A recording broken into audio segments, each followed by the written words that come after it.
Hello प्यारे प्यारे नन्हे मुन्ने बच्चे लोग, क्या हाल चाल है आप सभी लोगों के। मैं हूं आलोक चौबे, आपका फिजिक्स मेंटर, आपका दोस्त, और मैं पढ़ाने वाला हूं आप सभी लोगों को फिजिक्स। तो भाई आज अपनी पहली क्लास है, क्लास 7th जुनून के अंदर। कहां पर? पीडब्ल्यू लिटिल चैंप पर। और आज हम क्या पढ़ने वाले हैं क्लास में जाके पता चलेगा। पर उससे पहले मैं आपको अपने एक दोस्त से मिलवाना चाहता हूं। इनसे मिलिए, ये हैं पिंटू। हेलो दोस्तों, मैं पिंटू हूं। अच्छा पिंटू, ये बताओ कि हम लोग विंटर्स में किस टाइप के कपड़े पहनते हैं? भैया, वुलन क्लॉथ्स पहनते हैं। बिल्कुल सही जवाब है। और समर्स में किस टाइप के कपड़े पहनते हैं? भैया, कॉटन क्लॉथ्स पहनते हैं। बिल्कुल सही जवाब है। पर क्या तुम ये बता सकते हो कि आखिर हम ऐसे कपड़े क्यों पहनते हैं? भैया, क्योंकि विंटर्स में ठंडी लगती है और समर्स में गर्मी लगती है। अच्छा, मतलब तुम कहना चाहते हो कि विंटर्स में ठंडी होती है और समर्स में गर्मी होती है। पर तुम्हें कैसे पता कि विंटर्स में ठंडी होती है और समर्स में गर्मी होती है? भैया, क्योंकि हमारी बॉडी को ठंडी लगती है विंटर्स में और गर्मी लगती है समर्स में। तुम्हारी बॉडी को ठंडी लगती है तो तुम कह रहे हो ठंडी है, और गर्मी लग रही है तो गर्मी है। इसका मतलब हम टच करके बता सकते हैं कोई चीज गर्म है या ठंडी है ना? ऐसा ही कहना चाह रहे हो? हाँ भैया, यही कहना चाहता हूं। तो चलिए बच्चा लोग, चलते हैं क्लासरूम में। स्वागत है आप सभी का आपके अपने प्यारे से चैनल पीडब्ल्यू लिटिल चैंप पर। मैं हूं आपका फिजिक्स मेंटर, आपका दोस्त आलोक चौबे, और मैं आप लोगों को पढ़ाने वाला हूं क्या? अरे फिजिक्स पढ़ाने वाला हूं। और आज है हमारा चैप्टर कौन सा? 1 फिजिक्स का, और आपके साइंस का चैप्टर 4 जिसका नाम है हीट। तो आज हम हीट के बारे में सारी चीजें पढ़ेंगे। सब कुछ जितना भी आपको जानना जरूरी है वो सारी इंफॉर्मेशन हम आज की क्लास में लेंगे। तो प्यारे प्यारे नन्हे मुन्ने बच्चा लोग, कॉपी पेन लेके बैठ जाइएगा। पूरा फोकस, पूरा कंसंट्रेशन कहां होना चाहिए? मेरे ऊपर। मेरी बातों को ध्यान से सुनना है, समझना है, और कुछ इंपॉर्टेंट लगता है तो उसको नोट डाउन करते रहना है। नोट्स की चिंता ना कीजिएगा, नोट्स आपको मिल जाएगा पीडब्ल्यू ऐप पर। तो पूरा फोकस सुनने पर लगाइएगा। चलिए फिर बता देता हूं मैं कि आज की क्लास में हम क्या क्या पढ़ने वाले हैं, क्या क्या सीखने वाले हैं। तो हम पूरा चैप्टर ही कवर करेंगे, जिनमें हमारे कुछ इंपॉर्टेंट टॉपिक्स होंगे। Heat and temperature. Heat and temperature के बारे में हम बात करेंगे। हम मेजरिंग टेम्परेचर देखेंगे, टेम्परेचर को कैसे मेजर किया जाता है, और हम करके भी देखेंगे, घबराइएगा नहीं। फिर हम बात करेंगे ट्रांसफर ऑफ हीट की, और हम फिर देखेंगे काइंड ऑफ क्लोथ्स, यानी हम किस टाइप के कपड़े पहनते हैं, यानी आप और मैं किस टाइप के कपड़े पहनते हैं ये भी हम देखेंगे। ठीक है, तो चलिए बढ़ते हैं आगे। ठीक है भाई पिंटू, चलो फिर हमारे पास तुम्हारे लिए एक टास्क है, आराम से देखना है और करना है उस टास्क को। तो पहले समझ लो हम क्या कहना चाहते हैं। जरा देखो ध्यान से। हमारे पास एक ऑब्जेक्ट था आइसक्रीम, हमने उसको बता दिया कि ये ठंडा है। अब कैसे बताया ये हमारे ऊपर है। अब हम तुमसे पूछ रहे हैं कि कुछ और चीजें हैं, उनको बताना है कि वो गर्म है या ठंडी है। जैसे कि इस चाय के कप में रखी हुई एक चम्मच गर्म होगी या ठंडी होगी? जो जूस है, फ्रूट जूस, वो गर्म होगा या ठंडा होगा? फिर यहां पर देख सकते हो एक फ्राइंग पैन है, इसका जो हैंडल है ये गर्म होगा या ठंडा होगा? ये तुमको बताना है। तो जल्दी से आओ और टिक लगा के जाओ।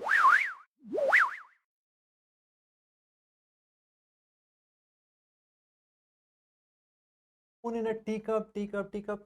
गर्म होता है, गर्म होता है, गर्म होता है। इसका आंसर तो ये वाला होगा, फ्रूट जूस। फ्रूट जूस ठंडा होता है। और इसका आंसर होगा handle of A frying pan. Handle तो गर्म होता है।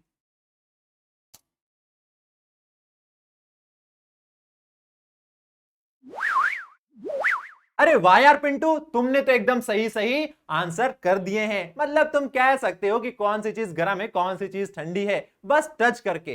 पर कोई बात नहीं, अभी मौका आएगा, हम तुमसे कुछ और करवाएंगे। पर प्यारे प्यारे नन्हे मुन्ने बच्चा लोग, अभी बात हो रही है कि कोई चीज गर्म कैसे है, क्योंकि उसके अंदर है हीट। अब ये हीट क्या होता है? तो हीट एनर्जी का एक फॉर्म होता है जो कि हमें सेंस करवाता है कि कोई चीज गर्म है या ठंडी है। यानी heat is a form of energy which produce the sensation of warmth and flow when there is a temperature difference between two bodies।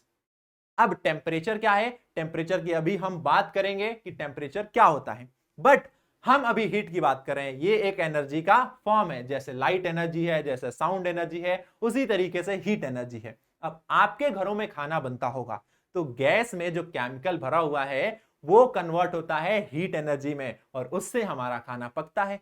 तो ये तो आप लोगों ने देखा हुआ है, तो वही बात कर रहे हैं हीट की, कुछ अलग हीट नहीं है। अब एक और चीज एनर्जी के बारे में, वो ये है कि energy neither be created nor be destroy, ना तो हम एनर्जी को क्रिएट कर सकते हैं ना ही डिस्ट्रॉय कर सकते हैं। मतलब इस यूनिवर्स में, इस ब्रह्मांड में जो टोटल एनर्जी है वो हमेशा कंजर्व रहने वाली है। फिर हम क्या कर सकते हैं एनर्जी के साथ, हम बस एनर्जी को एक फॉर्म से दूसरे फॉर्म में कन्वर्ट कर सकते हैं, यानी heat energy can be converted to other forms of energy. और कैसे कन्वर्ट कर सकते हैं तो जरा देखिए, ये हीट एनर्जी है। अब आप लोगों ने बाइक देखी होगी, आप लोगों ने कार देखी होगी, वो कैसे वर्क करते हैं, तो उनमें पेट्रोल एंड डीजल डाला जाता है, पेट्रोल डीजल बर्न हो रहे हैं, हीट प्रोड्यूस हो रही है और वही हीट हमारी बाइक एंड कार को चला रही है। यानी हीट एनर्जी कन्वर्ट हो रही है मैकेनिकल एनर्जी में। किसमें? Mechanical. Heat energy mechanical energy में कन्वर्ट हो रही है। तो यहां पर देखना जरा ध्यान से, एनर्जी का कन्वर्जन हो रहा है, एनर्जी हम क्रिएट नहीं कर रहे हैं ना ही डिस्ट्रॉय कर रहे हैं, बस उसे एक फॉर्म से दूसरे फॉर्म में कन्वर्ट कर रहे हैं। अब भाई पिंटू, जैसा कि तुमने कहा था हम टच करके बता सकते हैं कोई चीज गर्म है या ठंडी, तो चलो तुम्हारे लिए हमारे पास एक बड़ी ही मजेदार सी एक्टिविटी है, आओ और आके करना। पर पहले हम तुमको समझा देते हैं करना क्या है। जरा देखो ध्यान से, यहां पर 3 कंटेनर है। कंटेनर ए जिसमें ठंडा पानी है, कोल्ड वाटर है, कंटेनर बी जिसमें गर्म पानी है, हॉट वाटर है, और कंटेनर सी जिसमें ठंडा प्लस गर्म दोनों पानी है, हॉट प्लस कोल्ड वाटर है। ठीक है, अब तुमको करना क्या है, तुमको आना है, इसमें अपना लेफ्ट हैंड डालना है, इसमें अपना राइट हैंड डालना है और इसमें दोनों हैंड डालना है, लेफ्ट प्लस राइट। तो आओ यहां पर, इसमें अपना लेफ्ट हैंड डालो, इसमें राइट हैंड डालो, 1-2 मिनट के लिए छोड़ दो और फिर दोनों हाथ को इस पानी में डालो और फिर मुझे बताना कि तुम्हें ये वाला जो पानी है वो कैसा फील हो रहा है। तो जल्दी से आ जाओ यहां पर पिंटू और ये करके बताओ हमें।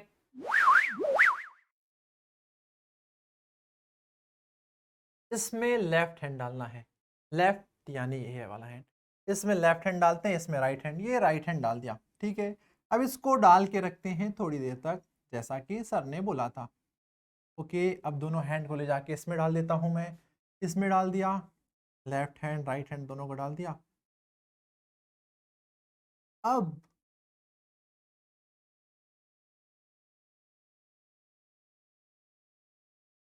लेफ्ट हैंड को ये पानी गर्म लग रहा है, राइट हैंड को पानी ये ठंडा लग रहा है, ऐसा क्यों हो रहा है सर? आप ही बता दो ना।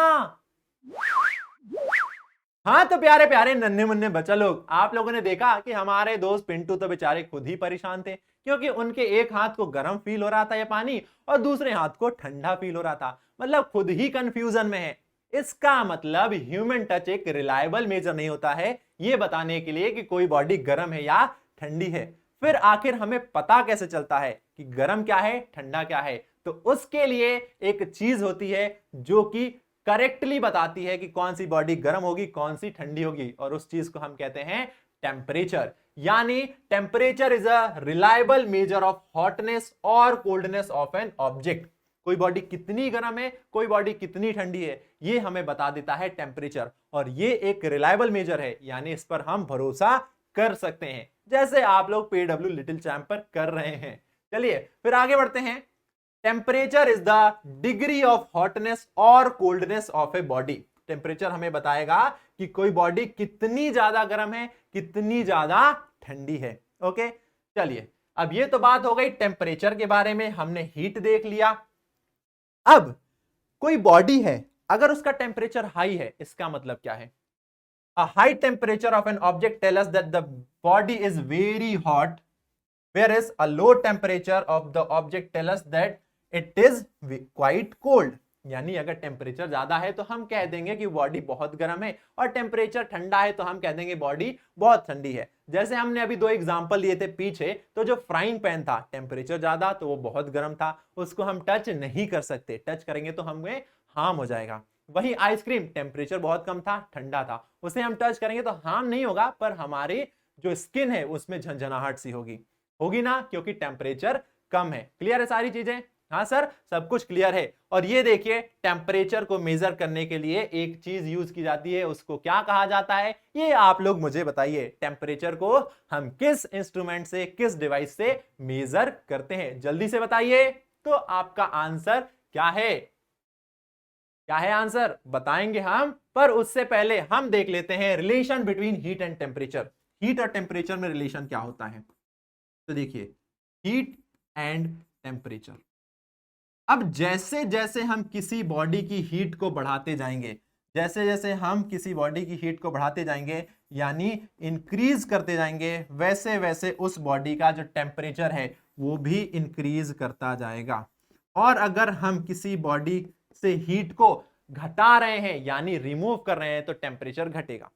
यानी सिंपल सा है, इसको हम एक सिंगल लाइन में डिफाइन करें तो हम ये कह सकते हैं कि जब हीट ऐड होगी, जब हीट ऐड होगी किसी बॉडी में, तो उस बॉडी का टेम्परेचर इंक्रीज हो जाएगा।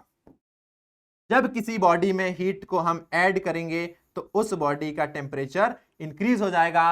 वहीं अगर हम किसी बॉडी में से हीट को रिमूव करते हैं, हीट को रिमूव करते हैं, तो उस बॉडी का टेम्परेचर घट जाएगा। सिंपल सा फंडा है, समझ में आ गया होगा आपको। हीट को ऐड कीजिए, टेम्परेचर बढ़ेगा, हीट को निकाल लीजिए, टेम्परेचर घट जाएगा। ये दो रिलेशन होता है हीट एंड टेम्परेचर में। अब रिलेशन तो हो गया, तो डिफरेंसेस भी होते होंगे। क्या होते हैं डिफरेंसेस? तो देखो जरा ध्यान से। हीट क्या है? हीट एनर्जी का एक फॉर्म है, और टेम्परेचर हमें बताता है डिग्री ऑफ हॉटनेस और कोल्डनेस, यानी बॉडी कितनी गर्म है, कितनी ठंडी है, ये बताएगा। अब हीट जो है बच्चा लोग, वो किसी बॉडी में कितनी हीट है, हमारे पास डायरेक्ट ऐसा मेजर करने के लिए कोई इंस्ट्रूमेंट नहीं है जो कि हम मेजर करके बता दे कि इस बॉडी के अंदर इतनी हीट है। यानी it is not determined directly by an instrument, but हम टेम्परेचर को डायरेक्टली डिटरमाइन कर सकते हैं कि किसी बॉडी का टेम्परेचर कितना है, किसी इंस्ट्रूमेंट से। यानी it is determined by directly by an instrument. समझ में आ गया? क्यों भाई पिंटू और प्यारे प्यारे बच्चा लोग, समझ में आया कि नहीं? हाँ, समझ में तो आ गया, पर भैया वो इंस्ट्रूमेंट क्या होता है? अरे वाह यार पिंटू, तुम तो बहुत चालाक हो और माइंड भी तुम्हारा बहुत तेज चलता है। तुमने देखा इंस्ट्रूमेंट और हमसे पूछ लिया वो कौन सा होता है। तो चलो, अब तुम्हारे दिमाग में ये सवाल आया है, तो प्यारे प्यारे बच्चों के दिमाग में भी ये क्वेश्चन जरूर आया होगा। तो चलिए फिर हम आंसर कर ही देते हैं। देखिए जरा ध्यान से। तो टेम्परेचर को मेजर करने के लिए एक इंस्ट्रूमेंट यूज किया जाता है, एक डिवाइस यूज किया जाता है, उसको हम कहते हैं थर्मोमीटर। यानी temperature is measured using a device called thermometer. अब दिखता कैसा है? क्या आप लोगों ने कभी देखा है? नहीं देखा तो देखिए हम दिखाते हैं। कुछ इस कदर का दिखता है थर्मामीटर। अब इसके बारे में हम डिटेल में बात करेंगे। चलिए, उससे पहले मैं अगर पूछूं तो भाई आप लोगों ने थर्मामीटर देखा है क्या? देखा है? बताइए अगर देखा है तो। हम बता रहे हैं कहां देखा होगा। किसी की तबीयत खराब हो गई तो उसको डॉक्टर के पास लेके गए, तो डॉक्टर क्या करता है? हमारी बॉडी का टेम्परेचर मेजर करता है थर्मामीटर की हेल्प से, और हमारी बॉडी का थर्मामीटर की हेल्प से टेम्परेचर मेजर किया जाता है, और उस थर्मामीटर को हम कहते हैं क्लिनिकल थर्मामीटर। यानी the thermometer that measure our body temperature is called a clinical thermometer. और आप लोगों ने देखा होगा आजकल इस टाइप का भी एक थर्मामीटर देखने को मिलता है, जिसे कहा जाता है डिजिटल थर्मामीटर।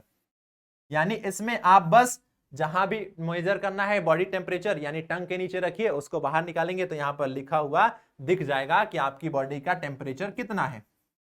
बट ये वाला जो है, इसमें खुद रीड करना पड़ता है। अब कैसे करते हैं वो भी मैं आपको बताऊंगा, तो आराम से पढ़ते जाइए और बातों को सुनते जाइए, समझते जाइए। चलिए भाई, क्लिनिकल थर्मामीटर की बात करते हैं। तो क्लिनिकल थर्मामीटर को कुछ इस तरीके से डिजाइन किया जाता है कि ये सिर्फ और सिर्फ ह्यूमन बॉडी के टेम्परेचर को ही मेजर कर सकता है। ठीक है, सिर्फ और सिर्फ ह्यूमन बॉडी के टेम्परेचर को मेजर कर सकता है। अब ये वाला जो सीन है, ये तो आप लोगों से छुपा नहीं होगा, आप लोगों ने इस सीन को बहुत ज्यादा देखा है, बहुत ज्यादा देखा है, क्योंकि भाई हम लोग कोविड एरा से बच के बाहर आ रहे हैं। तो कभी भी आप लोग बाहर जाते थे तो देखते थे मास्क लगा है, हमारी बॉडी का टेम्परेचर मेजर कर रहे हैं, गन जैसा रहता था और यहाँ पर हमारी बॉडी का टेम्परेचर बता दिया जाता था, और एक लिमिट से कम है तो आप जाइए अपना काम करके आइए। तो ये भी क्या है, एक डिजिटल थर्मामीटर है, ये हमारी बॉडी से निकलने वाले रेडिएशन को सेंस करके हमारी बॉडी का टेम्परेचर बता रहा है। तो ये चीज तो आप लोगों ने देखी होगी, फैमिलियर होंगे आपसे। अब देखो, एक जो क्लिनिकल थर्मामीटर होता है उसमें क्या क्या चीजें होती हैं। तो a clinical thermometer consist of a long narrow uniform glass tube, it has a bulb at one end, this bulb contains mercury. अब आप लोगों के मन में क्यूरियोसिटी आ रहा होगा कि सर क्लिनिकल थर्मामीटर के बारे में इतनी बातें हो गई, थोड़ा सा दिखा दीजिए और यह भी बता दीजिए कि रीड कैसे करते हैं। तो चलिए दिखाते हैं क्लिनिकल थर्मामीटर के को। वो कुछ इस कदर का दिखाई देता है क्लिनिकल थर्मामीटर। अब देखिए, क्लिनिकल थर्मामीटर के कुछ पार्ट्स होते हैं। ये एक जो लंबी सी व्हाइट कलर की लॉन्ग नैरो ट्यूब दिख रही है ना, इसको कहा जाता है कैपिलरी ट्यूब। कैपिलरी ट्यूब कहा जाता है। इसमें एक एंड पर बल्ब होता है और इस बल्ब में क्या होता है, मर्क्यूरी भरा होता है, मर्क्यूरी भरा होता है। इस पे एक किंक होता है और इसकी जो रेंज होती है वो होती है 35 degree centigrade to 42 degree centigrade. आप कोई भी क्लिनिकल थर्मामीटर उठा के देखिए, उसकी रेंज यही मिलेगी। क्यों मिलेगी? क्योंकि हमारी बॉडी का टेम्परेचर यानी आपकी बॉडी का जो टेम्परेचर है वो 35 डिग्री सेंटीग्रेड से 42 डिग्री सेंटीग्रेड के बीच में ही वेरी करता है। इसी वजह से इस थर्मामीटर को कुछ इस कदर बनाया जाता है ताकि ये दोनों रेंज के टेम्परेचर को मेजर कर सके। अब जनरली हमारी बॉडी का टेम्परेचर इससे कम नहीं होता, इससे ज्यादा नहीं होता है, इसी रेंज में घूमता फिरता रहता है, तो इसका इस्तेमाल किया जाता है। अब देखो, यहां पर हर एक पार्ट का हम आपको बताते हैं काम क्या होता है। सबसे पहली बात भाई, मरकरी। मरकरी क्यों भरा जाता है? सवाल है ना, मरकरी क्यों लिया जाता है, क्वेश्चन है। तो इसका आंसर हम करेंगे, हम बता रहे हैं, चलिए सुनिए। मरकरी एक लिक्विड होता है। अब मरकरी लिक्विड तो है, इसमें कौन सी बड़ी बात है? बड़ी बात यह है कि ये टेम्परेचर सेंसिटिव होता है, यानी अगर टेम्परेचर में छोटा सा भी वेरिएशन होगा तो ये मरकरी उसको सेंस करके और क्या करेगा, एक्सपैंड होने लगेगा इस कैपिलरी ट्यूब में, और एक्सपैंड होगा तो ये ऊपर की ओर बढ़ेगा। ऊपर की ओर बढ़ेगा तो हम देख लेंगे कि मरकरी का लेवल कहां तक पहुंचा है, एंड देन हम मेजर कर लेंगे कि हमारी बॉडी का टेम्परेचर कितना है। तो ये हाईली सेंसिटिव होता है टेम्परेचर के लिए, इस वजह से मरकरी का इस्तेमाल किया जाता है थर्मामीटर में। ओके सर, मरकरी का समझ में आ गया काम। अच्छा, किंक का काम क्या होता है? अब मान लो डॉक्टर ने आपको थर्मामीटर दिया, आप लोगों ने उसको टंग के नीचे रखा, टंग के नीचे रखा, और डॉक्टर उस थर्मामीटर को निकाल के और ऐसे रीड कर रहा है, रीड कर रहा है। तब तक ये मरकरी का लेवल जो ऊपर चढ़ा है अगर वो नीचे गिर गया, तो अगर नीचे गिर गया तो बॉडी का टेम्परेचर एक्यूरेटली मेजर तो हो ही नहीं पाएगा। तो इसी वजह से इस किंक का इस्तेमाल किया जाता है, और ये क्या करता है, मरकरी के फ्लो को, रिटर्न फ्लो को रोकता है। यानी जितना मरकरी ऊपर की ओर फ्लो हुआ है वो दिखेगा रीडिंग, और डॉक्टर उसको आसानी से पढ़ लेगा, उसको एक्यूरेटली मेजर कर देगा, एंड उसके अकॉर्डिंग फिर ट्रीटमेंट करेगा। तो इस किंक का काम होता है मरकरी के रिटर्न फ्लो को रोकना। पर सर, अगर ये मरकरी रिटर्न फ्लो ही नहीं हुआ तो फिर वापस से ये ऊपर चढ़ता जाएगा तो टेम्परेचर तो बढ़ता ही जाएगा, है ना। दिमाग में सवाल आ रहा होगा, पर ऐसा नहीं है। जब हम अगली बार थर्मामीटर को यूज करते हैं तो उसको एक बार ऐसे झटकते हैं, ऐसे झटकते हैं तो क्या होता है, ये जो मरकरी ऊपर आया है इस किंक से होते हुए वापस बल्ब में जाके स्टोर हो जाता है। तो उसको झटकते हैं एंड देन वापस उसका हम इस्तेमाल करते हैं। तो ये होती है बात क्लिनिकल थर्मामीटर की। समझ में आ गया क्या होता है क्लिनिकल थर्मामीटर? क्यों भाई पिंटू, तुमको समझ में आया कि नहीं, बताओ जल्दी। हाँ भैया, आ गया समझ में। अब पिंटू को तो समझ में आ गया, तो आप सभी प्यारे प्यारे नन्हे मुन्ने बच्चा लोगों को भी समझ में आ ही गया होगा। तो चलिए फिर आगे बढ़ते हैं और थर्मामीटर की थोड़ी रीडिंग कर ली जाए भाई। रीडिंग मतलब, मान लो अगर डिजिटल थर्मामीटर नहीं है, यही थर्मामीटर है, तो कभी अगर हमको रीडिंग करने को बोल दिया जाए तो हम कैसे करेंगे? तो देखो कैसे करेंगे।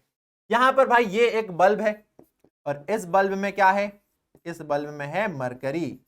और मरकरी क्यों है तो अभी आपको बता दिए हैं, क्योंकि ये टेम्परेचर सेंसिटिव होता है। टेम्परेचर में अगर थोड़ा सा भी वेरिएशन होगा तो ये ऊपर की ओर बढ़ने लगेगा, एक्सपैंड होने लगेगा। क्लिनिकल थर्मामीटर है, देखिएगा जरा ध्यान से, इसकी रेंज कहां से कहां है, 35 से 42। अब ये मरकरी जब ऊपर की ओर जा रहा है जा रहा है जा रहा है, तो जहां तक पहुंचेगा वहां पर आपको दिखेगा एक रेड कलर का मार्क, और नहीं भी दिख रहा है तो आप उसको नोट डाउन कर लीजिए कि कहां तक वो पहुंचा है, कौन, मरकरी, और फिर उसके बाद हम उसको रीड करेंगे। तो देखिए यहां पर ये दिख रहा है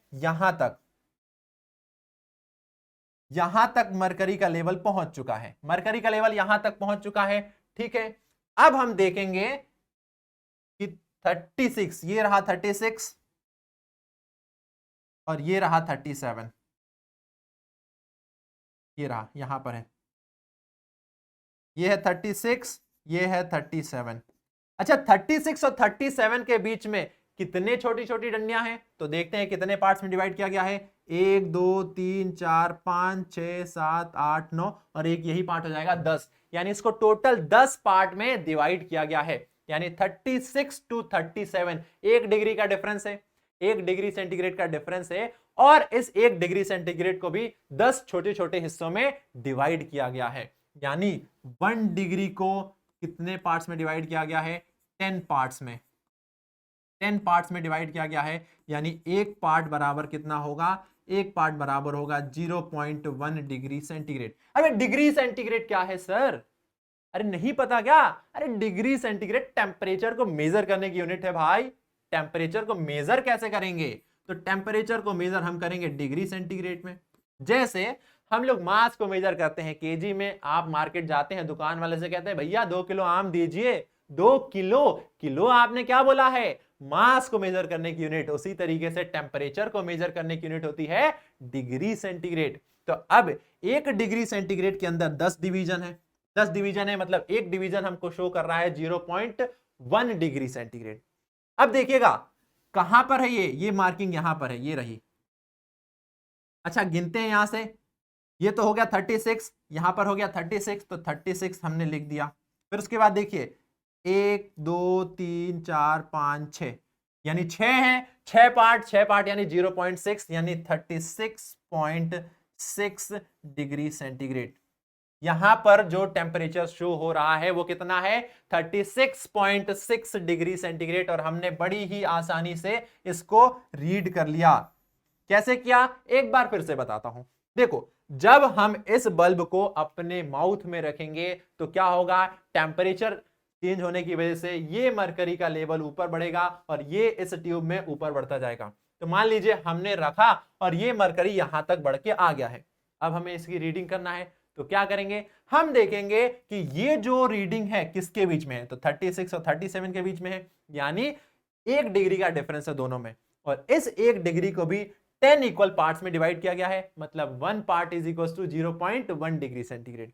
तो यहां तक हो गया 36, इसके आगे का काउंट कर लीजिए 1 2 3 4 5 6, यानी 36.6 डिग्री सेंटीग्रेड। और ये क्या है, तो ये है किंक। किंक का काम आपको बता दिया है मैंने, मरकरी के रिवर्स फ्लो को रोकना। तो समझ में आ गया, समझ में आ गया ना कैसे थर्मामीटर की रीडिंग की जाती है। अब आ गया है तो चलो फिर आगे बढ़ते हैं और क्या देखते हैं, तो लेबोरेटरी थर्मामीटर। अब वहां पर जो थर्मामीटर है वो सिर्फ 42 डिग्री सेंटीग्रेड का टेम्परेचर मेजर कर सकता है। भाई ऐसा तो है नहीं कि सिर्फ 42 डिग्री तक ही टेम्परेचर होता है, बहुत सारी चीजें होती हैं जिनका अलग अलग टेम्परेचर होता है, और इसीलिए अलग अलग टाइप के थर्मामीटर भी यूज किए जाते हैं।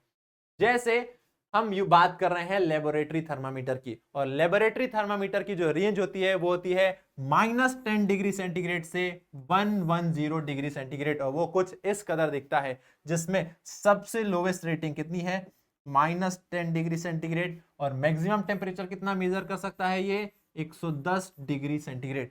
इसमें इतने डिवीजन होते हैं। अब ये जो लेबोरेटरी थर्मामीटर होता है, इसको मेजर करने के लिए कुछ चीजों को फॉलो करना होता है, कुछ लॉज होते हैं, हम कहेंगे कुछ नियम्स होते हैं। और वो क्या होते हैं कि इस लेबोरेटरी थर्मामीटर को हमेशा हमेशा अपराइट रखा जाता है, एकदम सीधा रखा जाता है। अगर आप इसको टिल्ट करेंगे तो ये एक्यूरेट टेम्परेचर नहीं बताएगा, तो इसलिए इसको सीधा रखा जाता है। अब इसके अलावा इसको किस तरीके से मेजर किया जाता है, तो जब कभी भी आप लेबोरेटरी थर्मामीटर का यूज करें तो आप जिस भी चीज का टेम्परेचर मेजर कर रहे हो उसके अंदर इसके बल्ब को रखना है। इसका बल्ब उस लिक्विड से, उस गैस से, उस सॉलिड से चारों साइड से सराउंडेड हो। और एक और चीज का ध्यान रखना है कि ये बल्ब उस कंटेनर से टच ना हो जिसमें हमारा मटेरियल रखा हो, क्योंकि अगर कंटेनर से टच होगा तो वो कंटेनर के टेम्परेचर को भी मेजर कर लेगा।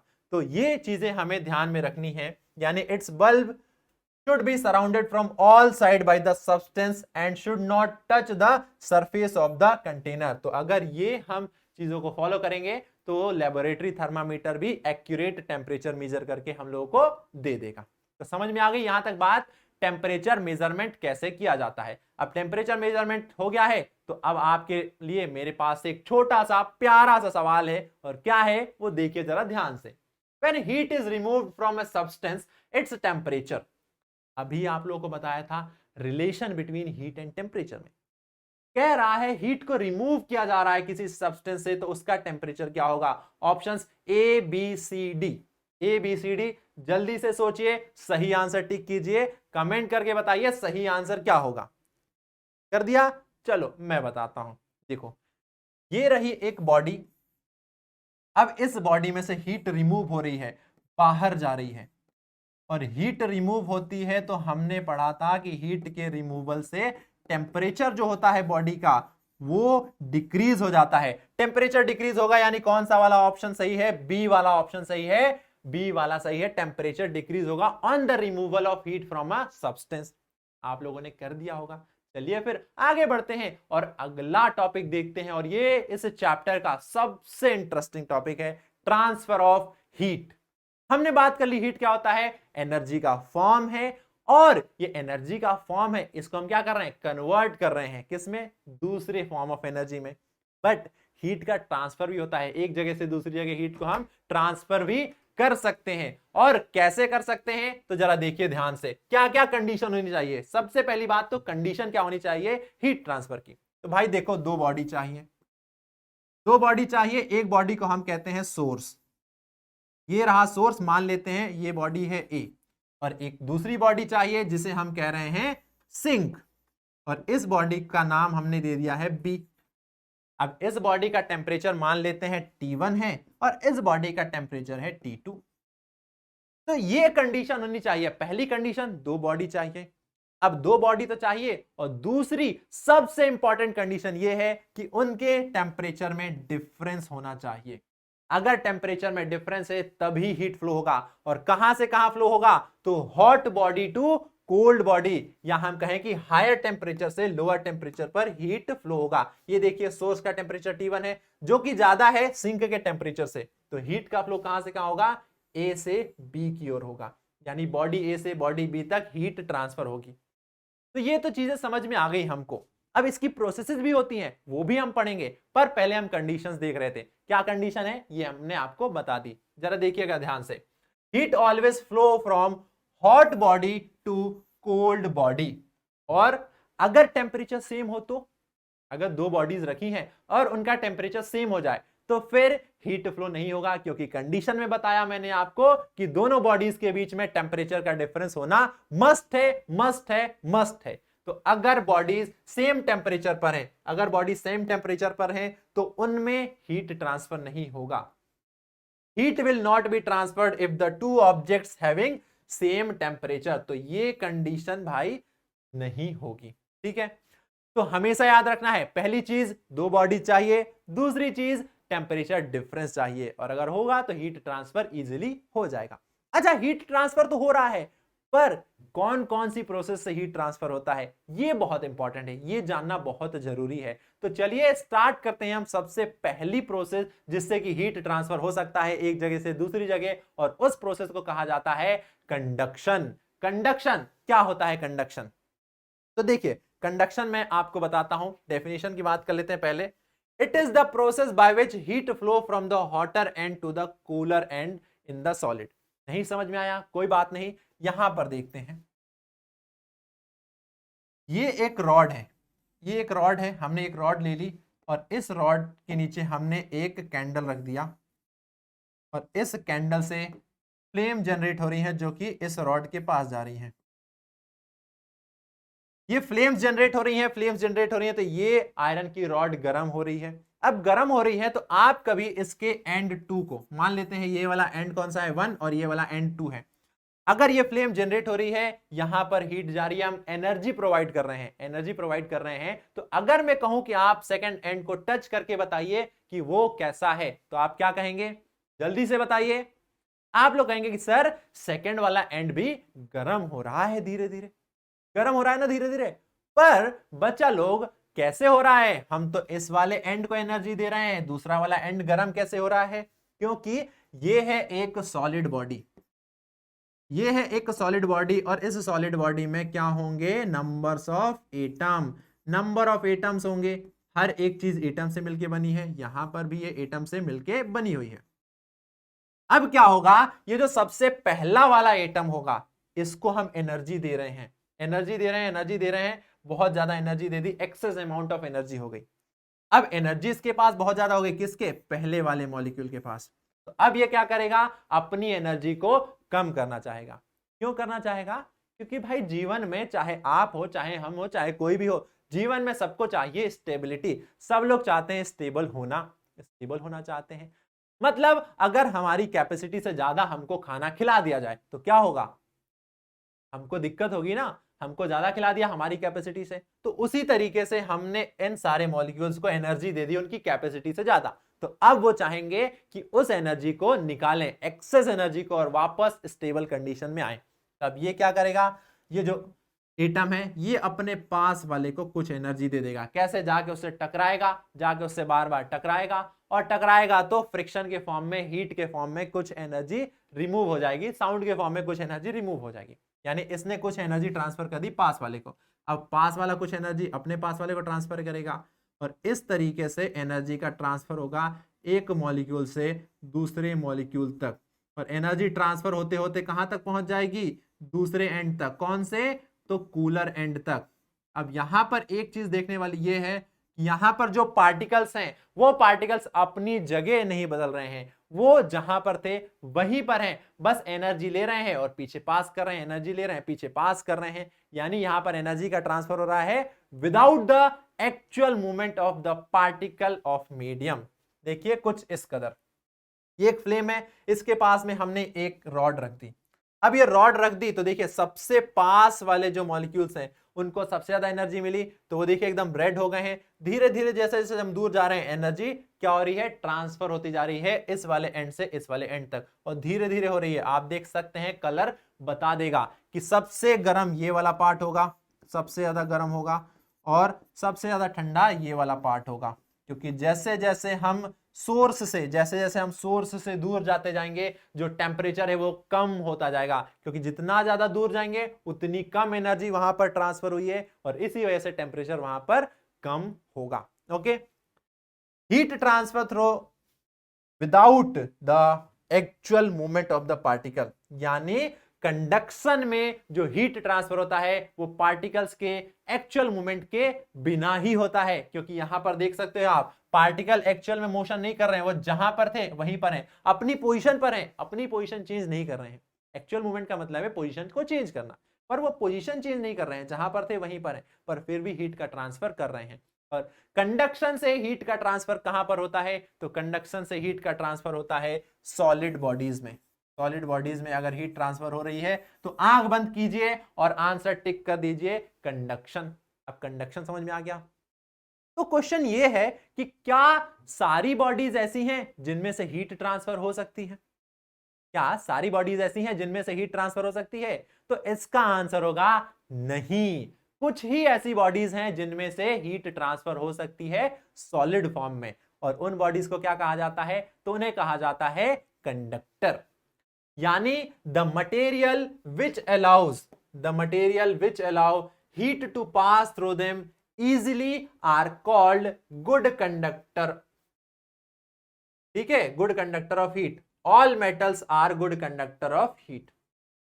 ठीक है, ये बातें समझ में आ गई। यानी कुछ ही चुनिंदा ऐसे मटेरियल हैं जो अपने अंदर से हीट को इजीली पास होने देते हैं, और उन्हें हम कहते हैं गुड कंडक्टर। जैसे कि मेटल्स। अब मेटल्स में भी क्या क्या, तो आप लोगों को पता होगा जितने भी बर्तन होते हैं वो सारे मेटल के बने होते हैं, जितने भी वायर्स होते हैं वो सारे मेटल के बने होते हैं। क्यों? क्योंकि वो गुड कंडक्टर होते हैं। अगर बर्तन गुड कंडक्टर नहीं हो तो खाना बनेगा कैसे? खाना ही नहीं पकेगा। तो इसीलिए गुड कंडक्टर का इस्तेमाल किया जाता है, जो कि होते हैं मेटल। कौन कौन से हो सकते हैं? तो एग्जांपल देखिए, एल्यूमिनियम, आयरन। आयरन एक गुड कंडक्टर है क्योंकि वो भी एक मेटल है। उसके बाद कॉपर। कॉपर तो बेस्ट है, इसका इस्तेमाल किया जाता है वायर्स के मैन्युफैक्चरिंग में, क्योंकि ये गुड कंडक्टर है, ये अपने अंदर से इजीली हीट को पास होने देते हैं। अब समझ में आया कि नहीं पिंटू? जल्दी बताओ। हाँ भैया, आ गया समझ। पर क्या ऐसे मटेरियल भी होते हैं जो अपने अंदर से हीट फ्लो नहीं होने देते? अरे बहुत अच्छा सवाल है पिंटू, बिल्कुल सही बात है। अब कोई ऐसे मटेरियल हैं जो अपने अंदर से हीट फ्लो करवा रहे हैं, तो कुछ ऐसे भी होंगे जो अपने अंदर से हीट फ्लो नहीं करवा रहे हैं, और उन्हें हम कहते हैं इंसुलेटर। यानी the material which do not allow heat to pass through them easily are poor conductor of heat. Poor conductor are also known as insulator. समझ में आया? इंसुलेटर किसे कहते हैं? जो अपने अंदर से हीट को फ्लो नहीं होने देंगे। और ऐसे एग्जाम्पल क्या क्या है? तो देखिएगा, प्लास्टिक। प्लास्टिक एक पुअर कंडक्टर होता है, इसी वजह से आप देख सकते हैं यहां पर हमारे घरों में जो वायर्स इस्तेमाल किए जाते हैं उनके ऊपर रबर की कवरिंग की जाती है, लेयरिंग की जाती है, ताकि कभी हम उसको टच कर लें तो हमें करंट ना लगे। तो प्लास्टिक क्या होता है? बैड कंडक्टर, या हम कहें पुअर कंडक्टर ऑफ हीट। इसके अलावा लकड़ी, वुड भी क्या है? पुअर कंडक्टर ऑफ हीट है, यहां से भी करंट फ्लो नहीं होता है। तो ये तो बात हो गई कंडक्टर की, ये तो बात हो गई इंसुलेटर की। पर हम बात क्या कर रहे थे? Transfer of heat. हमने प्रोसेस देखी कंडक्शन, जो कि सॉलिड में होती है। अच्छा, सॉलिड में होती है तो क्वेश्चन ये आ रहा होगा दिमाग में, सर लिक्विड और गैस में हीट कैसे ट्रांसफर होती है? तो चलिए वो भी बताता हूं। उस प्रोसेस को कहा जाता है क्या? उस प्रोसेस को कहा जाता है कन्वेक्शन। पर उससे पहले आप लोगों के सामने मेरे पास एक छोटू सा सवाल आ गया है, तो देखिए जरा सवाल को और बताइए। Heat flows from a body at, ये रहे options A B C D, आराम से पढ़िए और सही आंसर टिक लगाइए। क्या होगा सही आंसर? तो देखिए हम बता रहे हैं, हीट कहां से कहां फ्लो होता है। हमने पढ़ा था कि heat always flow from higher temperature to lower temperature, यानी ए वाला ऑप्शन बिल्कुल सही है, ए वाला करेक्ट हो जाएगा। आप लोगों ने भी लगा लिया होगा, यही वाला करेक्ट होगा। चलिए फिर आगे बढ़ते हैं और देखते हैं कन्वेक्शन, जो हमने बताया था कि लिक्विड्स में कंडक्शन के थ्रू हीट ट्रांसफर होती है। अब यहां पर एक वर्ड आएगा फ्लूइड, पहले वो बता देते हैं आपको क्या होता है फ्लूइड। फ्लूइड का मतलब होता है लिक्विड प्लस गैस, यानी कॉमन रूप से लिक्विड और गैस को कॉमन रूप से हम कहते हैं फ्लूइड। ठीक है, समझ में आ गया फ्लूइड का मतलब। अब बात करते हैं कन्वेक्शन क्या होता है। तो कन्वेक्शन की डेफिनेशन देखिएगा, the process of heat transfer from one part of a fluid to another part by the actual movement of the particle of fluid is called convection. वहां पर पार्टिकल्स का एक्चुअल मूवमेंट नहीं हो रहा था, but यहां पर पार्टिकल्स का एक्चुअल मूवमेंट होगा। अब कैसे होगा? तो चलिए समझाता हूं, देखिएगा जरा ध्यान से। क्या हो रहा है? गैस पर हमने एक बर्तन रखा है, उसमें पानी रखा है और ये पानी गर्म हो रहा है।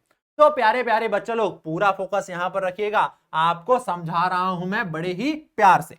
तो देखो यहां से ये जो हीट है ये जा रही है, हीट जा रही है, हीट जा रही है, तो जो बर्तन है वो गर्म हो रहा है, यानी बर्तन का जो लोअर पार्ट है, बर्तन का जो लोअर पार्ट है वो गर्म हो रहा है, गर्म हो रहा है और इसमें भरा हुआ है पानी। तो इस लोअर पार्ट के कांटेक्ट में जो पानी आ रहा है, जो वाटर आ रहा है, वो भी क्या करेगा? इस बर्तन से हीट एनर्जी लेगा, हीट एनर्जी लेगा। अब इसने हीट एनर्जी ले ली। अब यहां पर जो पार्टिकल्स हैं जिन्होंने एनर्जी ली है वो हो गए हैं हल्के। अब जो भी चीज हल्की होती है वो क्या करती है? ऊपर की ओर जाती है। तो यहां पर वाटर मॉलिक्यूल्स एनर्जी लेके हल्के होंगे और ये ऊपर की ओर जाएंगे। तो ये देखिए ये ऊपर जा रहे हैं। अब ऊपर जा रहे हैं तो यहां पर जगह खाली हो गई, नीचे जगह खाली हो गई, और ऊपर जो वाटर मॉलिक्यूल्स हैं वो तो अभी भी ठंडे हैं ना, और ठंडे हैं तो वो भारी हैं, ठंडे हैं तो भारी हैं, तो अब वो क्या करेंगे? भारी वाले जो नीचे खाली जगह बनी हुई है उस जगह को भरने के लिए अब वो नीचे जा रहे हैं। अब वो नीचे जा रहे हैं खाली जगह को भरने के लिए। अब ऊपर से ठंडे वाले वाटर मॉलिक्यूल नीचे गए, नीचे गए तो उनको फिर से एनर्जी मिल गई, वापस उन्होंने एनर्जी ली और फिर हल्के हो गए, फिर वापस ऊपर आए। फिर ऊपर से जो भारी वाले थे फिर वो नीचे गए और वो फिर से एनर्जी लेके ऊपर आ गए। तो इसी तरीके से ये साइकिल चलती रहती है और जो पानी है वो पूरा गर्म हो जाएगा। आप लोगों ने भी कभी देखा होगा ठंडियों के टाइम पर जब नहाते धोते हैं गर्म पानी से, तो जब पानी गर्म होता है तो उसमें बुलबुले बनते हैं और वो ऊपर आते जाते हैं, ऊपर आते जाते हैं, क्योंकि वो गर्म पानी है। गर्म पानी हल्का हो गया भाई, वो ऊपर आ रहा है, और ऊपर से भारी पानी नीचे जा रहा है। ये ऊपर आ रहा है और यहां से ठंडा पानी जो नीचे जा रहा है, फिर गर्म पानी ऊपर आ रहा है, ठंडा पानी नीचे जा रहा है, और इसी तरीके से ये साइकिल कंप्लीट हो रही है। और यहां पर भी हीट का ट्रांसफर हो रहा है, lower end to upper end. But यहां पर आप देख सकते हैं कि जो पार्टिकल हैं किसके, इस मीडियम के, उनका एक्चुअल मूवमेंट हो रहा है। यानी यहां पर जो पार्टिकल था उसने एनर्जी ली और ये ऊपर चला गया, यहां पर जो पार्टिकल था वो नीचे चला गया एनर्जी लेने के लिए। यानी पार्टिकल्स का एक्चुअल मूवमेंट हो रहा है। तो कन्वेक्शन क्या होती है? एक प्रोसेस होती है जिसके थ्रू हीट ट्रांसफर होता है फ्लूइड्स में, यानी लिक्विड और गैस में। किसके थ्रू? तो bye the actual movement of the particle. समझ में आ गया? सारी बातें क्लियर हैं। आई होप कि आप सभी प्यारे प्यारे नन्हे मुन्ने बच्चा लोगों को समझ में आ रही होंगी चीजें। अच्छा, समझ में आ रही है? तो चलिए, अब मेरे पास कन्वेक्शन पर ही बेस्ड दो बहुत ही प्यारे प्यारे नेचुरल फिनोमिनन है, वो बताता हूं। और वो क्या है? तो वो है सी ब्रिज। सी ब्रिज क्या होता है? अरे नहीं नहीं, समंदर पे कोई ब्रिज नहीं बनाया है भाई। सी ब्रिज मतलब बहुत सिंपल। क्या है बहुत सिंपल? तो देखिए जरा, सी ब्रिज का मतलब क्या है। तो देखो, कोस्टल एरिया, अब आप लोग कभी बीच पर गए होंगे तो क्या है, यहां पर जमीन है और यहां बाजू में क्या है, समंदर है। तो दोनों है, लैंड भी है और सी भी है। अब दिन के समय क्या होता है, जब सन से लाइट आ रही है, सन से लाइट आ रही है तो जो लैंड है वो जल्दी से गर्म हो जाता है। लैंड जल्दी से गर्म हो जाता है। तो ये देखिए, ये है लैंड और इसके बाजू में क्या है, सी, समंदर है। समंदर है या कोई भी वाटर बॉडी बोल सकते हैं आप, कोई भी वाटर बॉडी बोल सकते हैं। तो देखिए, जो लैंड होता है, जो जमीन होता है, दिन के समय वो बहुत जल्दी गर्म हो जाता है और जो पानी है वो ठंडा रहता है। अब ऐसा होगा तो ये गर्म हुआ तो इसके कांटेक्ट में जो एयर आएगी, किसके, लैंड के कांटेक्ट में, इस जमीन के कांटेक्ट में जो एयर आएगी वो क्या करेगी, जमीन से हीट लेगी, जमीन से एनर्जी लेगी, तो वो एयर भी गर्म होगी। अब एयर गर्म होगी तो गर्म हुई चीजें हल्की होती हैं, वो ऊपर जाएगी। तो यहां पर जो एयर थी जिसने एनर्जी ली किससे, इस लैंड से, अब एनर्जी लेने के बाद ये एयर ऊपर जा रही है क्योंकि अब ये हल्की हो गई है। हल्की हो गई है तो यहां पर वॉइड बन गया, यहां पर खाली जगह बन गई। अब खाली जगह बन गई यानी पे प्रेशर कम हो गया, यहां पर प्रेशर कम हो गया। अब उसी समय समंदर में जो पानी है वो पानी ठंडा है। ठंडा है तो वहां पर जो एयर है वो कैसी है, वो भारी है। और यहां पर प्रेशर ज्यादा, यहां पर प्रेशर ज्यादा और यहां पर प्रेशर कम हो गया क्योंकि यहां से गर्म एयर ऊपर चली गई। प्रेशर डिफरेंस क्रिएट हुआ तो यहां से ठंडी हवाएं, कहां से, समंदर से ठंडी हवाएं इस खाली जगह को भरने के लिए कहां आएंगी, सी से लैंड की ओर आएंगी। और यहां से गर्म हवाएं उठेंगी और वो कहां जाएंगी, सी की ओर, लैंड से सी की ओर। तो इसी तरीके से साइकिल कंप्लीट होगा और जमीन से समंदर में गर्म हवाएं जाएंगी और समंदर से जमीन पर ठंडी हवाएं आएंगी। कब, दिन के समय, डे टाइम में। तो दिन के समय जो समंदर से ठंडी ठंडी हवाएं आ रही हैं दिन के समय, उन्हीं ठंडी ठंडी हवाओं को कहा जाता है सी ब्रीज। यानी जो लोग कहां पर रहते हैं, समंदर किनारे रहते हैं, उन लोगों को दिन में बड़ा ही आनंद आता है, बड़ा ही मजा आता है क्योंकि उनको ठंडी ठंडी हवाएं मिलती हैं समंदर की। तो समझ में आ गया सी ब्रीज क्या होता है। चलिए अब वही चीज लिख के बता देते हैं जो आपको समझाया है। हम कहना जा रहे थे, during the day the land gets heated faster than the water. ठीक है, दिन के समय जो लैंड है वो जल्दी से हीट हो जा रहा है as compare to water. The air over the land become hotter and rises up. Air जो थी वो गर्म हुई, वो ऊपर उठी। अब ऊपर उठी तो क्या हुआ, the cooler air from the sea, जो कूलर एयर थी उसने बहने लगी, कहां, लैंड की ओर बहने लगी, और जो हवाएं यहां से उठी हैं उनकी जगह ले ली। The warm air on the land moves toward the sea to complete the cycle and this air from the sea is called the sea breeze। यानी सी से आने वाली जो ठंडी हवाएं हैं उनको कहा जाता है सी ब्रिज, और ये दिन के समय होता है। ठीक है, अब सर सर सर सर एक बात बताइए, आप दिन के समय बोल रहे हैं, मतलब रात के समय भी कुछ होता होगा। अरे हाँ भाई हाँ, होता है, तभी तो कह रहे हैं। क्या होता है रात के समय, तो देखिए जरा, रात के समय क्या होता है, जस्ट उल्टा हो जाता है। उल्टा मतलब जो लैंड है वो जल्दी से ठंडा हो जाता है, यानी ये वाला जो पार्ट है लैंड का वो जल्दी से ठंडा हो जाता है। ठीक है भाई, लैंड जो है वो ठंडा हो गया, कूलर हो गया। वहीं अगर हम बात करें जो वाटर बॉडी है, वाटर बॉडी तो ठंडी ही रहेगी।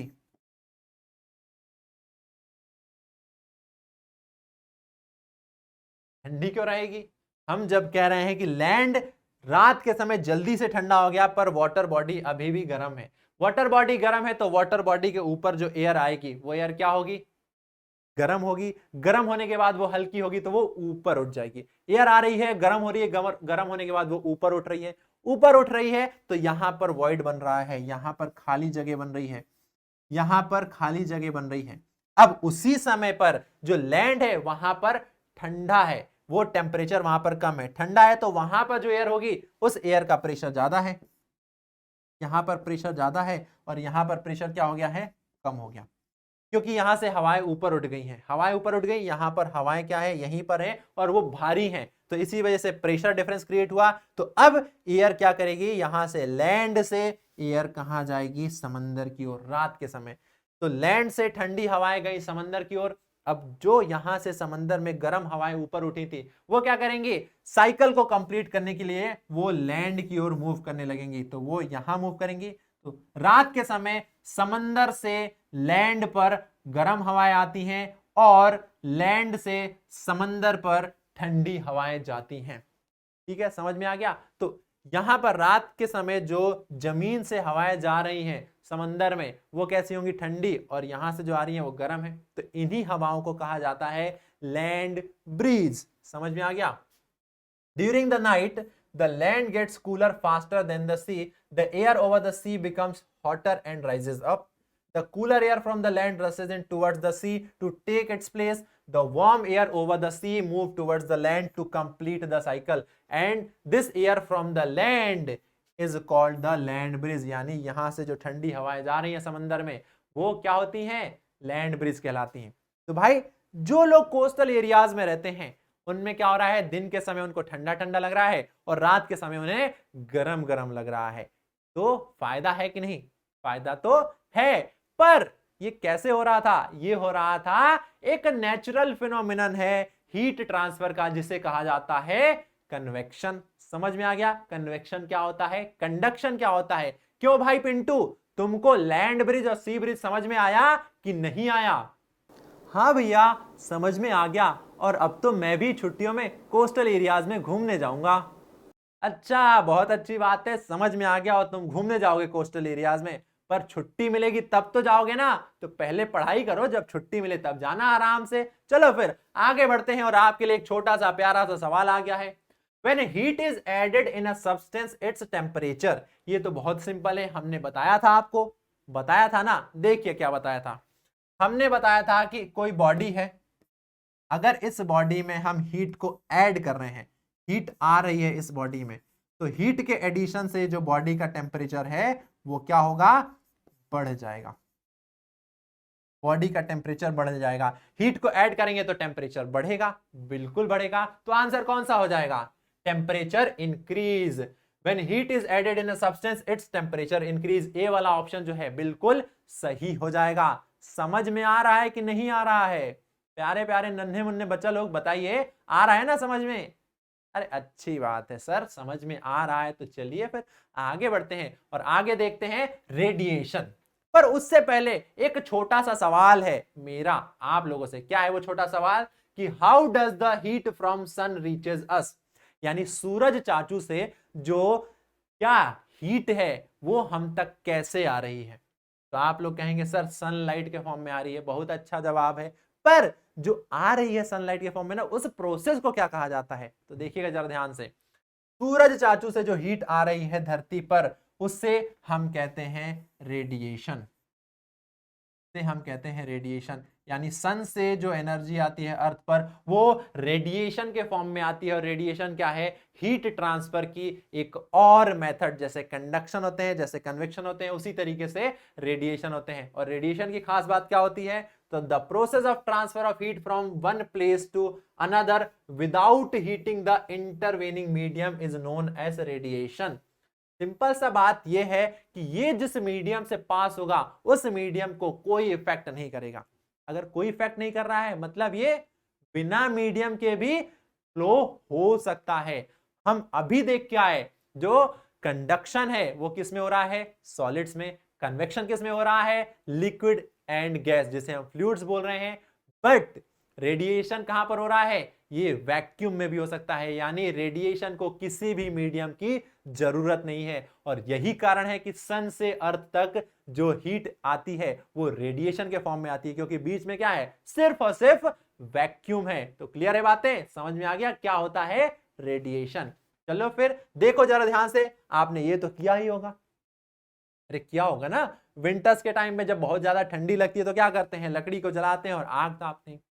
आग ताप रहे हैं मतलब हमने हाथ को ऐसे रखा और हमारे हाथों में गर्माहट महसूस होती है, गर्माहट महसूस होती है, पर जो बीच का एनवायरमेंट है, बीच का जो मीडियम है वो गर्म नहीं हो रहा है। उसको बिना गर्म किए, बिना उसके टेम्परेचर को बढ़ाए वो एनर्जी आ रही है हमारे हाथों तक। और वो किसके थ्रू आ रही है, तो वो आ रही है रेडिएशन के थ्रू, वो आ रही है रेडिएशन के थ्रू। ठीक है, समझ में आ गया रेडिएशन क्या होता है। और इंपॉर्टेंट बात यह है कि जो रेडिएशन है वो हीट ट्रांसफर की फास्टेस्ट मेथड है, यानी इस प्रोसेस से जो हीट ट्रांसफर है वो सबसे ज्यादा तेजी से होता है, सबसे ज्यादा तेजी से हीट ट्रांसफर होता है रेडिएशन के थ्रू। क्लियर है, सारी बातें समझ में आ गई हैं। तो चलिए फिर आगे बढ़ते हैं और देखते हैं हम काइंड ऑफ क्लोथ्स, हम लोग किस टाइप के कपड़े पहनते हैं। अब किस टाइप के कपड़े पहनते हैं तो देखिए सिंपल सी बात है, अगर कौन सा दिन है, समर है, समर यानी गर्मियां हैं, जब आप लोगों की छुट्टियां लगती हैं, आप लोग घूमने जाते हैं, नानी के यहाँ घूमने जाते हैं, समर वेकेशंस पर जाते हैं, तो भाई पैकिंग करते टाइम आप लोग किन किन चीजों का ध्यान रखते हैं कि जो कपड़े हों हमारे वो कॉटन के हों, जो कपड़े हों हमारे वो लाइट कलर के हों। आखिर ऐसा क्यों करते हैं आप, क्योंकि समर्स के टाइम बहुत ज्यादा गर्मी लग रही है, यानी आउटसाइड टेम्परेचर बहुत ज्यादा है। और अगर हम मोटे कपड़े पहनेंगे, हम लाइट कलर के कपड़े ना पहन के डार्क कलर के कपड़े पहने, तो क्या होगा, और हीट एब्जॉर्ब होगी और हमारी बॉडी का टेम्परेचर बढ़ता जाएगा, हमें बहुत ज्यादा गर्मी लगेगी। इसीलिए हम प्रेफर करते हैं कि समर में हम लाइट कलर के कपड़े पहने। ठीक है, जबकि विंटर में हमें ठंडी लगती है तो हमें अपनी बॉडी को गर्म रखना है, गर्म रखना है, तो इस वजह से हम डार्क कलर के कपड़े पहनते हैं। अब ऐसा क्यों होता है, क्योंकि लाइट कलर का जो कपड़ा होता है ना, वो हमारी बॉडी पर जितनी लाइट आ रही है, कौन से, सन वाली लाइट, जो सनलाइट आ रही है उस लाइट को रिफ्लेक्ट बैक कर देता है लाइट कलर का कपड़ा। तो सन से हीट आई, वो रिफ्लेक्ट बैक हो गई, यानी बॉडी ने हीट एब्जॉर्ब भी नहीं की, तो बॉडी का टेम्परेचर भी नहीं बढ़ा और हमें गर्मी नहीं लगेगी। और इसी वजह से कॉटन के कपड़े भी यूज किए जाते हैं समर्स के टाइम पे। पर बात करें विंटर्स में, तो भाई विंटर में तो ठंडी लग रही है ना, बॉडी को गर्म रखना है, तो हमें कुछ इस प्रकार कपड़े पहनने हैं जिससे कि ज्यादा से ज्यादा हीट हमारी बॉडी में आए। तो हम डार्क कलर के कपड़े पहनते हैं जिससे कि हीट हमारी बॉडी में आती है, एब्जॉर्ब हो जाती है और हमारी बॉडी को गर्म रखती है। इसके अलावा वुलन क्लॉथ्स भी पहनते हैं हम। वुलन क्लॉथ्स क्यों पहनते हैं, क्योंकि woollen clothes poor conductor of heat होते हैं और उनमें छोटे छोटे से पोर्स होते हैं जिनमें एयर होती है, और air bad conductor of heat है, यानी वो हीट को फ्लो नहीं होने देगी अपने में से। हमने पढ़ा था, क्या पढ़ा था, कि heat always flow from higher temperature to lower temperature. ठीक है, higher temperature to lower temperature heat flow होती है। अब विंटर्स के टाइम हमारे आसपास सराउंडिंग का जो टेम्परेचर है वो कम है, पर हमारी बॉडी का टेम्परेचर ज्यादा है, तो हीट हमारी बॉडी से सराउंडिंग की ओर फ्लो होगी। अगर ऐसा हो रहा है, हीट फ्लो हो रही है, तो हमें भाई बहुत ठंडी लगेगी, तो हमें इस हीट फ्लो को रोकना है। इस वजह से हम लोग पहनते हैं स्वेटर, हम लोग पहनते हैं जैकेट्स, हम लोग पहनते हैं क्या, अरे वुलन क्लॉथ्स, क्योंकि वो लोग बैड कंडक्टर ऑफ हीट होते हैं, वो हीट को फ्लो नहीं होने देते हैं, वो इस हीट को बचाए रखते हैं और इसी हीट का इस्तेमाल करते हैं हम अपनी बॉडी को गर्म करने के लिए। तो उनका काम होता है सिर्फ इस हीट ट्रांसफर को रोकना। क्लियर है, क्या होता है वुलन क्लॉथ्स, क्या होता है जैकेट, और क्यों हम पहनते हैं डार्क कलर के कपड़े विंटर में और लाइट कलर के कपड़े समर्स में। क्लियर है ना। तो ये भाई देखिए ये लाइट कलर के कपड़े हम पहनते हैं, और डार्क कलर के जनरली आप लोगों ने देखा होगा स्कूल में जो ड्रेस होती है, विंटर्स में जो स्वेटर्स होते हैं वो ब्लैक कलर के होते हैं, क्योंकि ब्लैक कलर लाइट को एब्जॉर्ब कर रहा है, ज्यादा से ज्यादा लाइट एब्जॉर्ब कर रहा है, बॉडी को गर्म कर रहा है, तो इस कलर के कपड़े इस्तेमाल किए जाते हैं। ठीक है, समझ में आ गया। चलिए बात करते हैं डार्क सरफेस। तो वही हमने बताया कि absorb more heat and therefore we feel comfortable with dark colour clothes in the winter. वहीं अगर हम बात करें तो light colour clothes reflect most of the heat that fall on them and therefore we feel more comfortable wearing them in the summer. तो ये होता है कारण। अब आप लोगों ने देखा होगा छोटे छोटे जो बच्चे होते हैं इस टाइप के स्वेटर पहनते हैं। क्यों पहन रहे हैं? क्योंकि यहाँ पर रुई है, उनके बीच में एयर है जो कि पुअर कंडक्टर ऑफ हीट है, वो हीट को फ्लो होने से रोक रही है। तो ये सारी चीजें थी। तो भैया इस चैप्टर में अगर हम बात करें कि हीट वाले चैप्टर में ये सारी चीजें थी जो हमको पढ़ना थी और हम लोगों ने पढ़ ली बड़े ही अच्छे तरीके से। अब जाते जाते आप लोगों के लिए एक सुंदर सा सवाल छोड़ के जा रहे हैं। क्या है वो सवाल? The primary mode of heat transfer in liquid. Liquid में हीट ट्रांसफर की प्राइमरी मोड क्या है? ये रहे ऑप्शंस, आराम से टिक लगाइएगा और कमेंट करके बताइएगा आंसर क्या होगा। तो पहली क्लास में हमने कर लिया है पूरा चैप्टर खत्म जिसका नाम था हीट। बहुत अच्छे तरीके से कर लिया है हम लोगों ने खत्म। तो अब क्या करना है? मिलेंगे बहुत जल्द अगली क्लास में अगले चैप्टर के साथ। तब तक पढ़ते रहिए, मस्ती करते रहिए, अपना ख्याल रखिए। Tata, bye bye and thank you.